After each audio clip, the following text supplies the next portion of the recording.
ना सिलाई ना बुणाई गोटे तावार कमाल देखला पर बहुत भल लगे। नमस्कार सांग मैंने जय जगन्नाथ केमती अच्छा आशा कर जगन्नाथ दयार बहुत भले थे सांग मैंने चलते देखा आज नुआ नुआ टिप्स जोटा कि आपको बहुत भल लगे आ कि फोपड़ा पूर्व थे भावी नि आपमती आउ थे यूज करेंगे चिराफटा जिनस केमती घरे सुंदर भाव में गोटे जिनस आम कर तो चलते बढ़िया आज भिडियो प्रथम टिप्स चलते देखा आम गोटे गैस ऑन कली लो फ्लेम गैस को रखिली गोटे तावा रखिली तावा रखी सारापर आम घरे जहाँ भी शैम्पू थी आम टिकेनाकू से शैम्पू को से तावा उपर रखा जदि आपन चाहते ताहले आउ किसी लिक्विड पकई पारे जोटा कि डिटर्जेंट लिक्विड तापर बगड़ा लुण गोटे चामच तापर पकेबे किंतु लो फ्लेम रहा हाई फ्लेम रही आग पानी देबे तापर लेंबू फाड़े नहीं चिपुड़ी देबे ठीक अच्छे ये कम आपको करने को निहत भाव में पड़ो कर सारापर मल्टीपल पर्पज में मुझे करुच्ची आप ध्यान दे देखो आपंक घरे बहुत जरूरी लेंबू चोपा कौन करवा उल्टे दवा उल्टे गोटे कंटा चामच धरवा कंटा चामच को कौन करवा तावा उपरे घसीवा लो फ्लेम चलती सबुतक लुण गुड़ाक घसी तावार सबुतक जो गोटे कोटिंग को बाहर कर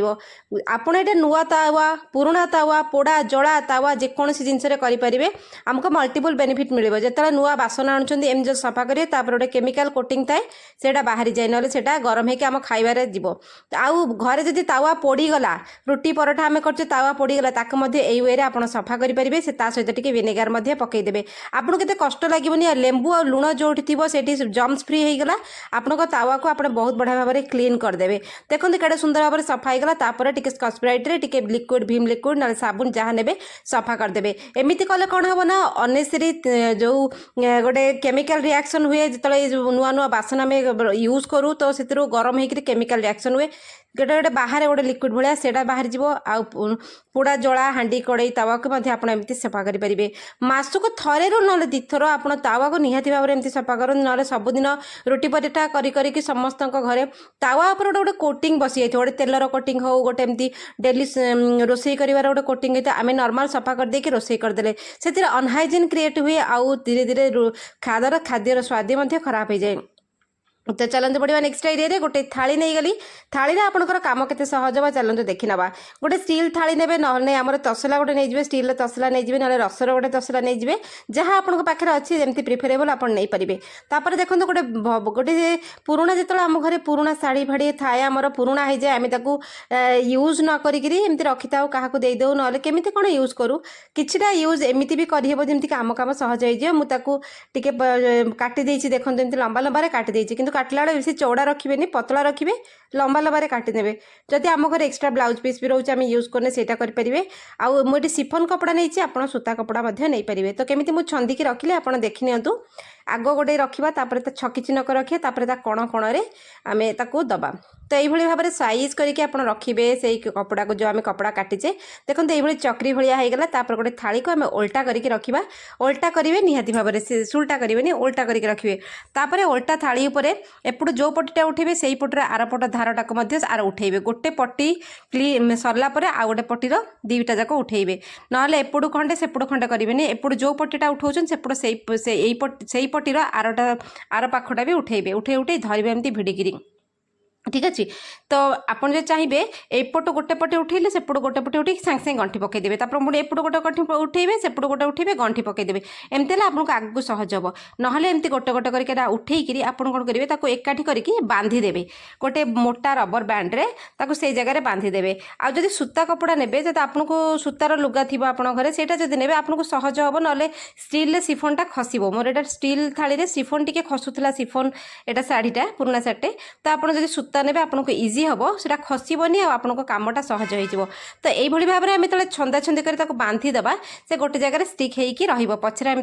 थालीटा उल्टेला टी सेट कर आपण चॉइस केमी आम गंठी पकई पारे ना एमती रबर बैंड बांधि पारे तो होगला देखो ये से रही आम सैज करवा से जो कपड़ा गुड़ाक देखो परस्पर टे मिसी जाती सैज करवा भिड़ी भिड़ी आ मन रखते कपड़ा टे सरू ने नहीं जाए आम घर पुराणा गंजी थाए से गंजी को काटी काटिक मुझे पूरा सूता भाया करदेची ଆପଣ ସେଇଆକୁ ନେବେ ଯେମିତି ପୁରୁଣା ବନିଆନ ହେଇଗଲା टी शर्ट ହେଇଗला बहुत पुराना गंजी आम घर थाए जोटा कि आम पोछा कपड़ा करता तापर एमती गंठी पकईदबा देखो এইভাবে ভাবে মু গଣ୍ଠି পকাইদেলি ଆଉ এই গଞ୍ଜି কপড়া যেত আপনার কাটুবে গোটে কথা ধ্যান রাখবে টিকে মোটা করে কাটবে যদি সরু করে কাটবে তাহলে আপনার বহু সময় লাগিব মিনিমম পরিশ্রম লাগিযোগ নহলে যদি মোটা করে কাটবে আপনার কামটা সহজ হয়ে যাব তো গଣ୍ଠି পকাই সারা পরে কেমি তাকে ছন্দিকি পুরাইবে সেটা দেখি নিয়ন্তু দেখুন গোটে ছাড়িবে গোটে উপরে পুরাইবে দেখুন গোটে উপর পটু ছাড়লে তল পটে পুরাইলে यहीपरी करी करिकी आमे आगू जावा ठीक अच्छे गोटे पुणी देखो पुणी गोटे ऊपर पटिया नहीं कि पुणी ता तल पटिया पुरेली आपन चाहिए दुईटा दुईटा पट्टी पुरई पारे जमीक दुईटा पट्टी तले रहा दुईटा पट्टी ऊपर रहा जदि अत्यधिक पट्टी आप लगे ताले वे करें तो जदि आप मोटा दौड़ी नौ जमीक आमर जो कहली मुझे टी शर्ट ना बानियान जमी मोटा काटे आपणकर जल्दी सर मोटा मोटा एड़ा जो धड़ा छोट छोट होगी देखा जाऊँगा मोटा मोटा है बड़ बड़ देखा चॉइस आपणकर तापर यहाँ पुणी मु सरू कर देती बोली ये छोट छोट होगी देखा कि आपको बहुत गुड़े राउंड मारिया पड़ो ए बहुत गुड़े के धीरे धीरे बसिक करा पड़ो जो थालीटा हलुची आम जो बांधीचे तले तले कौन करेंगे गोटे बाउल रखिदे बाउल उपर थालीटा रखिले तले जो गंठी कपड़ाटा बंधा है से हलुची बाउल उपर रखिदे कि बेला पर रखिदे जदि सी हलबनी आप आराम से थाली में करेंगे देखो ये भाव में पुरई पुरई जो आम पुरईदे बेसिका पुरईदे से बढ़िया सुंदर होकर देखा जमी कॉम्बिनेशन ये देखो टे लाइट कलर आउ कपड़ाटी रहा पट्टीटा मोर रहा रेड कलर लाइट कलर आउ रेड कलर केते बढ़िया कॉम्बिनेशन देखा जाउची तो कपड़ार पट्टी आउ जो बनियान आपन जदि कंट्रास्ट कलर नेबे आपन कॉम्बिनेशन देखिकी नेबे तो करि सला पर एटा भारी सुंदर लागिवो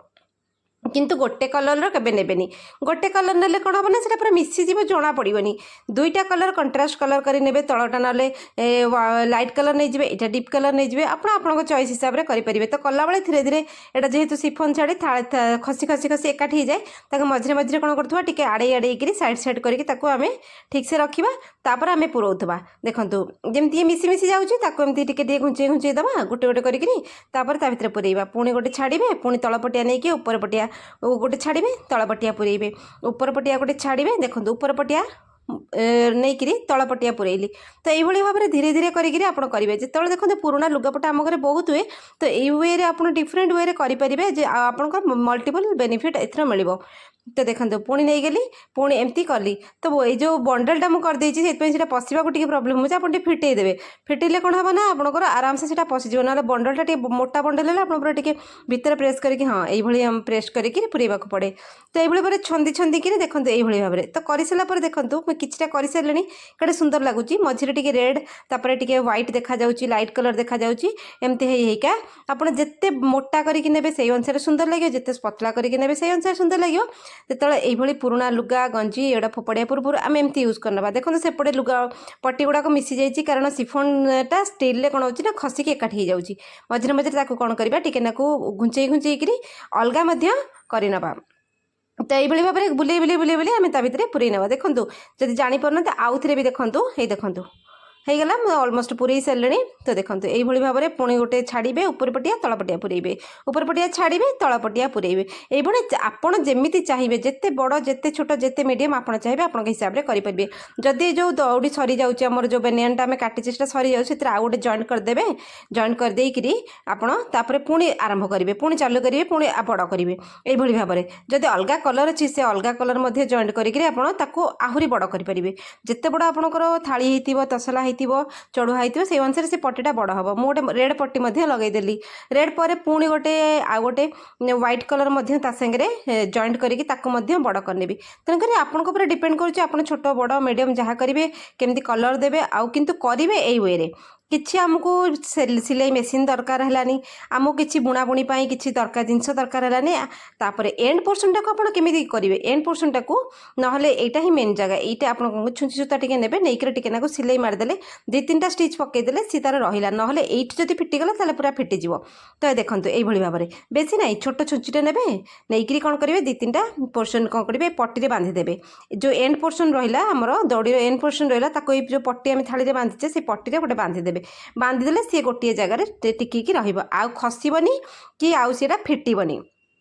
এইভাবে ভাବରେ গুଳିଆ গুଳି କରିକି ତାକୁ କଟାକଟି କରିକି ଛିଣ୍ଡେଇଦେବା। କରିସାରିଲା ପରେ ତାକୁ ଫିଟେଇବେ। ଫିଟେଇଲା ପରେ ଆପଣ କେମିତି ତାକୁ ମ୍ୟାନେଜ୍ କରିବେ ଦେଖନ୍ତୁ। ଫିଟେଇ ସାରିଲା ପରେ ହେଇଗଲା ପରେ ଆମେ ଯେଉଁ ଏଠି ଗଣ୍ଠି ପକେଇଛେ କି ରବର ବାନ୍ଧିଛେ କ'ଣ କରୁଛେ ଆମେ ତାକୁ ସେଇଆ କରିବା। ମୁଁ ଦେଖନ୍ତୁ ମୁଁ ଗଣ୍ଠି ଗୁଡ଼ା ଫିଟଉଛି, ମୋ ରବରଟା ଖସିଲା ବୋଲି ମୁଁ ପୁଣି ପଛରେ ଗଣ୍ଠି ପକେଇଲି। ତେଣୁକରି ଅପସନ୍ ଦୁଇଟା ଆପଣ ଯେଉଁଟା କରିପାରିବେ ହେଲା। ତ ଫିଟେଇ ସାରିଲା ପରେ ଦେଖନ୍ତୁ ଏଇ ଯେଉଁ ପଟି ଗୁଡ଼ାକ ଦେଖନ୍ତୁ ଏଇଗୁଡ଼ା ପଛପଟେ ବନ୍ଧା ହେଇଥିଲା, ସେ ପଟି ଗୁଡ଼ାକ ଆମେ ଏଇନା କ'ଣ କରିବା, ସେ ପଟି ଆପଣ ଚାହିଁଲେ ପୁରା ସାଇଜ୍ କରିକି କାଟି ନେବେ। ତାର ଏଜ୍ ପାଖରୁ ପୁରା କାଟିଦେବେ। କାଟିକି ସେଇ ଜାଗାରେ ଟିକେ ଟିକେ ହାତ ସିଲେଇ କରିନେବେ। ଆମର ଛୁଞ୍ଚି ସୂତାରେ ସିଲେଇ କରିଦେବେ। ନହେଲେ ନାହିଁ ଆଉ ଗୋଟେ ଅପସନ୍ ହେଉଛି ଛୁଞ୍ଚି ସୂତା ଯଦି ସିଲେଇ କରିବାକୁ ଚାହୁଁଛନ୍ତି ଏମିତି ଗଣ୍ଠି ପକେଇଦେବେ। 2-3ଟା ନଟ୍ ପକେଇଦେବେ। ଦେଖନ୍ତୁ 2-3ଟା ନଟ୍ ପକେଇ ସାରିଲା ପରେ ପୁରା ଦାଢ଼ କରିକିରି ପୁରା ଦାଢ଼ରୁ କଇଞ୍ଚିରେ କାଟିନେବେ। ହେଲେ ନଟ୍ ହେଇଗଲା, ସେ ଆଉ ଫିଟିବନି, ଆଉ ନଟ୍ଟା ବି ସୁନ୍ଦର ଲାଗିଲା, ଆଉ ଆପଣଙ୍କୁ ଏତେ ତାମଝାମ କରିବାକୁ ପଡ଼ିଲା ନାହିଁ। ତ ସବୁତକ ମୁଁ ଏମିତି ନଟ୍ କରିଦେଲି। ନଟ୍ କରିକି କ'ଣ କରିବା, ଆମେ ଦାଢ଼େଇକିରି କାଟିନେବା। ନଟ୍ଟା ଆଉ ଯେଉଁ ଗଣ୍ଠିଟା ଆଉ ଫିଟିବନି। ଠିକ୍ ଅଛି। ଗଣ୍ଠିଟା ନ ଫିଟିଲେ ସେଇଟା ଅଟୋମେଟିକାଲି ସୁନ୍ଦର ଦେଖାଯିବ। ନହେଲେ ଆପଣ ସେଇ ଜାଗା ଷ୍ଟିଚ୍ କରିଦେବେ। ତେଣୁକରି ଆପଣଙ୍କ ଉପରେ ଡିପେଣ୍ଡ କରୁଛି କେମିତି କଲର୍ ନେବେ, କେମିତି ବଡ଼ କରିବେ, ଛୋଟ କରିବେ। ଏଇଟା ଜଷ୍ଟ ଖାଲି ଆଇଡ଼ିଆ। ପୁରୁଣା କପଡ଼ାକୁ ଆମେ କନ୍ଥା ଫନ୍ଥା କରିଦେଉଛେ, ତାକୁ ଦେଇଦେଉଛେ। ଆପଣଙ୍କ ଆଇଡ଼ିଆ ଆପଣ ଏମିତି ଘରେ ଯେତେ କରିପାରିବେ। ଫୁଲ ବେସ୍ରେ ଗୋଟେ ହେଇଗଲା, ୟା ପରେ ଫୁଲ ଦାନି ରଖିପାରିବେ, ଜିନିଷ ରଖିପାରିବେ। ଆମର ହେମଦସ୍ତା ରଖିକି କୁଟି ପାରିବେ। ପୂଜା କଲାବେଳେ ଚଟେଇ ହେଇପାରିଲା, ଡୋର୍ ମ୍ୟାଟ୍ ହେଇପାରିଲା, ବାଥରୁମ୍ ପାଖରେ ରଖିପାରିବେ। ରୋଷେଇ ଘରେ ଏମିତି ବଡ଼ ବଡ଼ କରିକିରି ରୋଷେଇ ଯେଉଁଠି ଠିଆ ହେଇକି କରୁଛନ୍ତି କରିପାରିବେ। ଆପଣଙ୍କ ଚଏସ୍। ତ କେମିତି ଲାଗିଲା କମେଣ୍ଟରେ ଜଣାଇବେ। ଚାଲନ୍ତୁ ଦେଖାବା କାଲି ଭିଡ଼ିଓ।